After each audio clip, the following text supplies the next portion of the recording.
Assalamualaikum warahmatullahi wabarakatuh. Balik lagi bareng aku, bareng belajar di akun media aku. Oke, kali ini kita lagi pengen ngebahas tentang hal-hal yang eh, terbaru ya mengenai P3K tahun 2022. Jadi ini hasil dari rakor.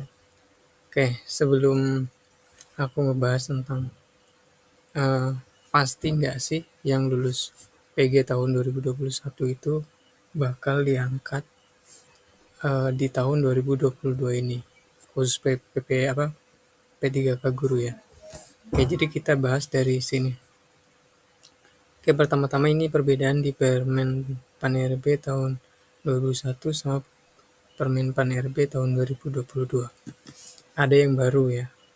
Yang baru ada di tahun ini ada namanya skala prioritas. Yaitu skala prioritas 1, prioritas 2, dan prioritas 3. Ya, dengan yang skala prioritas 1 dan prioritas 2 ini udah nggak perlu lagi tes, tapi seleksi. Ya, seleksinya itu dengan apa? Kesesuaian kualifikasi akademik, kompetensi, kinerja, dan pemeriksaan latar belakang atau background check. Nah, ini nanti mekanismenya udah diatur ya. Oke, berikutnya kategori umum ya. Nah, tapi perbedaan berikutnya ini di pemenuhan kebutuhan ini didahulukan sama prioritas 1. Jadi selamat buat prioritas 1 ya. Namun di sini kan catatannya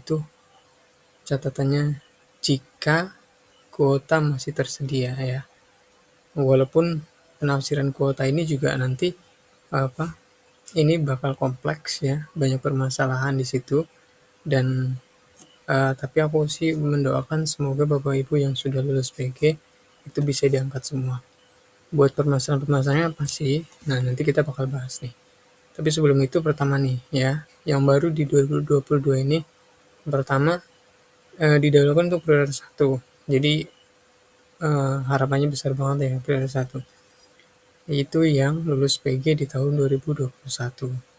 Kemudian yang kedua, kalaupun belum terpenuhi untuk prioritas 1, maka nanti dipenuhi di prioritas 2. Yang ketiga, itu kalaupun yang di prioritas 2 belum terpenuhi, itu bakal diisi sama prioritas 3. Nah, kalau di prioritas 3 ini juga belum dipenuhi, baru nanti diadain yang namanya seleksi umum ya, menggunakan chat UNBK atau sama yang kayak seleksi kompetensi 1, 2, dan 3. Oke, gitu ya. Nah, berikutnya nih, ini yang beda di tahun 2022 ini ya, kayak afirmasi gitu ya. Itu karena memang untuk yang termasuk misalkan kayak 35 tahun ke atas ataupun THK 2 ini memang udah diafirmasi penuh ya, karena tidak melakukan tes lagi tapi menggunakan seleksi. Nah, berikutnya ini runutannya ya. Jadi kayak pengusulan formasi, kemudian penetapan kebutuhan, proses seleksi prioritas ya, yang lulus PG, kemudian seleksi peserta observasi dan background check. Ini kalau yang lulus prioritas ini belum terpenuhi. Nah, berikutnya lagi kita coba, nah ini ya, ini mekanisme seleksi guru menjadi pegawai pemerintahan ini yang baru ya. Jadi guru honorer diseleksi dengan verifikasi ya, kualifikasi, kinerja, kompetensi, dan background check. Nah, ini nanti meliputi kepala sekolah ya. Jadi kepala sekolah yang bakal menilai di tahap pertamanya atau kualifikasinya. Jadi laporan kepala sekolahnya itu penting banget. Nah, kemudian akuntabilitas data ya. Ini nanti dikelola sama Pemda, kemudian diserahkan atau diverifikasi oleh Kemendikbud. Jadi nggak bisa asal-asal juga ya. Jadi kalau memang kualifikasinya jelas, kinerjanya, kompetensinya, background checknya jelas, nanti juga bisa dibaca sama Kemendikbud Ristek. Jadi data mereka juga ada. Nanti nggak bisa juga kalau memang kualifikasinya nggak sesuai atau nggak linear, kemudian diserahkan di Kemendikbud. Oke, berikutnya ini kebutuhan ya. Saat kebutuhannya segini, kemudian yang diajuin baru segini atau 16%, 16,7% ya. Jadi masih banyak banget. Ini karena pemerintah daerah masih miskomunikasi. Jadi makanya dilakukan rapat koordinasi ini nanti untuk menentukan si pemerintah daerah ini memiliki biaya yang cukup atau enggak, menambah atau tidak. Nah, itu nanti berdasarkan rapat koordinasi ini karena makin jelas ya. Kemudian berikutnya, nah ini bukan informasi, ini dibuka lagi ya. Nah, ini jadwalnya kemarin juga udah dilaksanain yang ini, nah makanya informasi ini dapat dari periode pemilihan 1 ini ya. Ya, daerah Jawa Tengah, DIY, Kalimantan Barat, Kalimantan Tengah, dan seterusnya. Nah, berikutnya di masa kontrak, nah ini diatur di Permen PNBP nomor 70 tahun 2022 ya. 5 tahun, 1 tahun, dan paling lama 5 tahun. Walaupun nanti setelahnya bisa diperpanjang lagi ya. Kemudian kita sebentar ya, kita dipercepat aja. Aku tuh pengen bahas yang paling penting. Nah, perubahan mekanisme seleksi guru ASN 2022 dan 2021 ya.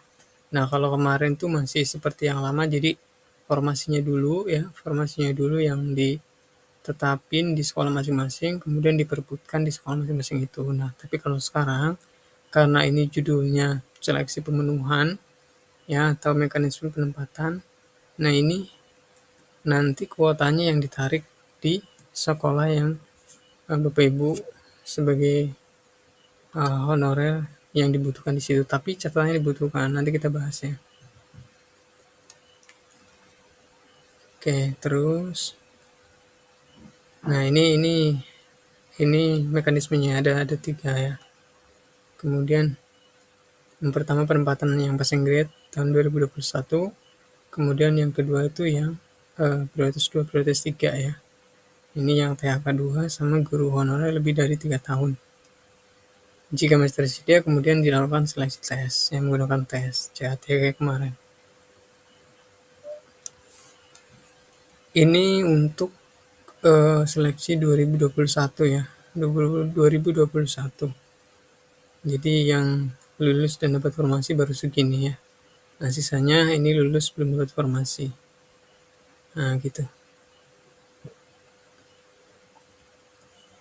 Nah, guru yang belum lulus tuh 437.823. Kalaupun ya, ini sebenarnya kalaupun ini dimasukin di kebutuhan 700 itu ya, di 1 juta guru ini sebenarnya cukup. Tapi nanti kita lihat gimana sih, kenapa nggak langsung aja gitu. Nah, ini kemudian yang kemarin dibahas satu persatu udah keluar juga ya. Udah keluar juga di daerah dengan dengan formasi yang lebih besar ketimbang lulus PG atau daerah yang lebih kecil dari lulus PG-nya. Jadi lulus PG-nya lebih besar, kemudian formasinya lebih kecil. Nah, ini rank-ranknya. Ada yang lebih detail ya. Udah beredar juga di YouTube. Nah, berikutnya ini mekanisme penempatan guru lulus PG tahun 2022. Ini hampir mirip kayak tadi ya. Jadi pemenuhan pertama ini didahuluin di prioritas 1 atau guru-guru yang sudah lulus passing grade ya. Tapi kita pengen bahas yang lebih penting. Nah, ini yang tadi yang aku bilang, jadi nanti misalkan yang kemarin di sekolah A itu udah ada formasi tapi belum keisi ya. Nah, ini kalaupun sekolah B ini belum ada formasi tapi membutuhkan, maka nanti ditarik ya. Kuotanya itu ditarik ke sekolah B dan sekolah C yang sudah ada lulus passing grade. Tapi dengan catatan sekolah ini butuh ya. Jadi nggak mungkin si kuota ini ditarik ke sekolah ini kalau memang nggak membutuhkan guru lulus passing grade ini, atau di sekolah B sama sekolah C ini nggak ada guru induk ya. Nah, kalaupun nanti di sini nggak dipakai, maka nanti bakal digunain sama guru induk yang ada di sini. Kalau itu pemerintah daerahnya nambah. Jadi nanti yang lulus passing grade udah dapet, yang di sini juga nggak ditarik. kayak gitu ya. Nah kemudian ini yang kemarin agak bulat ya, bolak-balik terus. Jadi simpelnya gini sih, teman-teman Bapak Ibu, ini yang paling penting yang bakal pengen aku sampaikan, yang aku dapat dari penjelasan mereka, ya walaupun mungkin nanti ada persepsi yang sedikit keliru, tapi lebih ini gini. Ini ada kategori gambar ya, ini kebutuhan, kemudian ini ASN, ini non ASN yang lulus PG, kemudian ASN yang tidak lulus PG, gini. Oke, jadi di sini ini ada 5 guru di sekolah A. Di sekolah A ya, 5 guru. 5 guru. Ini sebenarnya tadinya honorer ya. Yang kuning 2 ini sama yang biru ini tadinya honorer. Nah, di seleksi tahun 2021 mereka ini ikut tes. Kemudian yang lolos satu ini ya, satu guru yang lolos PG ya. Yang lolos PG ini satu guru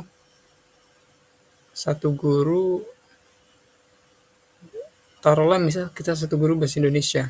Nah, sedangkan di sekolah ini di tahun 2022 ini butuh 2. Kemarin ini kosong ya. Kosong. Ini butuh 2. Nah, maka ini otomatis masuk ya.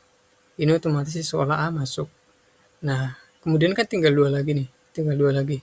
Apakah ini bakal diambil dari misalkan sekolah B yang kekurangan? Nah, ini tunggu dulu. Jadi makanya kemarin itu ada cloud ya. Ada cloud ini artinya si guru ini ditaruh di keranjang. Nah, taruhlah bilang keranjang. Nah, ini nunggu sekolah di mana sekolah itu tidak ada guru induk dan membutuhkan. Nah, nanti baru ditaruh di sekolah tersebut. Nah, maka yang di sini yang satunya buat yang sebentar. Nah, kayak gini ya. Nah, yang satunya buat yang guru ini, nah yang satu lagi kan diperebutkan nih. Mereka kan belum lulus. Nah, ini nggak bakal dipakai sama non ASN yang lulus PG atau yang teman-teman yang lulus PG di tahun 2021 karena status mereka itu guru induk. Jadi guru induk itu kesepakatan terakhir itu kan nggak boleh digeser-geser lagi karena nanti kalau digeser-geser lagi menimbulkan banyak masalah. Nah, itu kenapa afirmasi yang 35 tahun ke atas dan ke 35 tahun ke atas itu dihapus. Jadi itu karena nggak menambah nilai lagi. Nah, tapi dengan menseleksi mereka berdasarkan kesesuaian ya atau observasi tadi. Nah, nanti yang guru 2 ini kan memperebutkan satu nih, satu formasinya ya, satu kuotanya. Merebutkan formasi yang ada. Nah, nanti mereka diukur berdasarkan kualifikasi tadi ya. Jadi sama-sama guru bahasa Indonesia ini ada 3, kuotanya ada 2. Nah, yang satu udah lulus, sudah pasti megang. Nah, yang 2-nya ini berebut di satu kursi ini. Nah, gimana cara menilai perebutannya? Ya tadi ya. Kemudian berdasarkan umur, THK 2. Jadi kalau kalau si misalkan yang si A ini dia THK 2, maka yang diambil yang THK 2. Nah, sisanya nah ini nggak usah dipikirin katanya ya. Jadi sisanya ini memang karena belum dibutuhin. Ya nanti ya tinggal mengikuti regulasi berikutnya. Kayak gitu. Jadi pada intinya untuk untuk pemenuhan pemenuhan yang lulus PG ini memang di nomor satuin. Tapi kemudian berdasarkan kesepakatan tidak terjadi pergeseran, maka saya sih berasumsi bahwa yang lebih pasti itu adalah guru-guru yang menempati sekolah induk dan tidak ada guru lain, sedangkan guru tersebut memenuhi kualifikasi ya akademik, kemudian secara kualifikasi akademik linier, kemudian masa pengabdian, cara belajar dan lain sebagainya memenuhi syarat, maka guru-guru tersebutlah yang memang berhak untuk mengajar di sekolah tersebut. Jadi untuk kategori pemenuhan prioritas 1 itu memang benar didahulukan, tetapi tidak semua guru-guru yang memiliki prioritas 1 bisa menempati kuota-kuota yang kosong di sekolah-sekolah lain. Karena kita lihat dulu sekolah-sekolah lain tersebut memiliki guru honorer induk yang linearitas atau tidak gitu. Nah, sedangkan kalau guru yang membutuhkan sekolah yang membutuhkan tersebut memiliki guru yang memenuhi kualifikasi, maka yang diangkat mereka dulu. Nah, jadi artinya pemenuhan kebutuhan penempatan prioritas 1 itu ya melihat kuota yang tersedia. Jadi kayak tadi misalkan ada satu sekolah yang memang benar-benar nggak ada guru induknya, misalkan tadi ya butuh guru bahasa Indonesia tapi memang di sekolah tersebut itu nggak ada guru bahasa Indonesia. Ada sih memang yang ngajar bahasa Indonesia, tetapi guru honor dengan kualifikasi mapel lain. Nah, jadi gitu ya Bapak Ibu. Jadi penempatan memang didahulukan untuk prioritas 1, tapi prioritas 2 dan prioritas 3 itu juga berpeluang. Karena rata-rata prioritas 2 dan prioritas 3 itu sudah menempati di sekolah induk masing-masing. Nah, nanti tergantung kayak tadi ya, kendala yang pertama jadi yang di sekolah induk itu berapa guru. Jangan-jangan nanti guru bahasa Indonesia atau lulusan guru bahasa Indonesia di sekolah itu ada 3 orang kayak gitu. Kayak ini ya, kayak gini. Nah, ini karena rasio kelas yang memang membutuhkan 2 guru, maka persaingan di 2 guru ini karena yang satu sudah aman ya. Sudah aman. Nah, gitu. Jadi selamat buat teman-teman yang masuk prioritas 1, prioritas 2 dan prioritas 3. Mari kita berdoa ya semoga teman-teman diangkat di tahun 2022.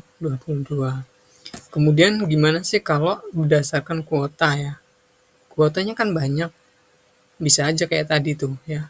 Misalkan pemerintah daerah itu mengangkat 700, sedangkan yang belum lulus dan yang lulus PG itu nggak nyampe 700 harus dari guru luar. Nah, itu kan kuota ya, kuota formasi. Tapi di situ nanti dibagi-bagi gitu ya, dari lulusan bahasa Indonesia, biologi, matematika, dan lain sebagainya. Dan kemudian daerah-daerah juga penempatan yang lain yang jauh-jauh, yang gitu ya. Ya kita udah pernah dengar juga CPNS saja bisa mundur ya, apalagi P3K. Nah, ini berkemungkinan banget. Nah, juga kemudian ya yang prioritas 1 juga nanti bakal terkendala di penempatan. Karena mungkin nanti ada di daerah-daerah yang memang nggak ada guru tuh di daerah-daerah terpencil. Nah, itu juga jadi perhatian ya. Jadi kesediaan itu harus dipikirin teman-teman. Kalau memang teman-teman sanggup ya nanti diiyakan, kalaupun enggak ya mungkin bisa ditunda. Oke, mungkin itu penjelasan tentang secara real ya. Jadi kesempatan prioritas 1, prioritas 2, prioritas 3 itu hampir sama walaupun diurutkan dari prioritas 1. Semoga informasi ini bermanfaat dan teman-teman bisa sama-sama lega ya, yang non ASN walaupun belum lulus PG atau kemarin tidak melamar ya karena keterkendala suatu hal. Nah, nanti agak tenang ya kalau memang sekolahan teman-teman yang non ASN di sekolah negeri ini cuma sendirian. Nah, kemungkinan kalau di sekolah tersebut nanti buka kuota, nanti ada buka formasi, nanti teman-teman bisa masuk di situ. Oke, mungkin sekian ya. Kalaupun ada pertanyaan bisa ditanyakan di kolom komentar. Ya, jangan lupa di subscribe ya, karena dengan subscribe kalian, kemudian views kalian, like kalian, aku makin bersemangat dan makin memantau kabar-kabar terbaru. Mungkin itu aja dari aku. Jangan bosan-bosan sama Openpedia. Saya Rio, assalamualaikum warahmatullahi wabarakatuh.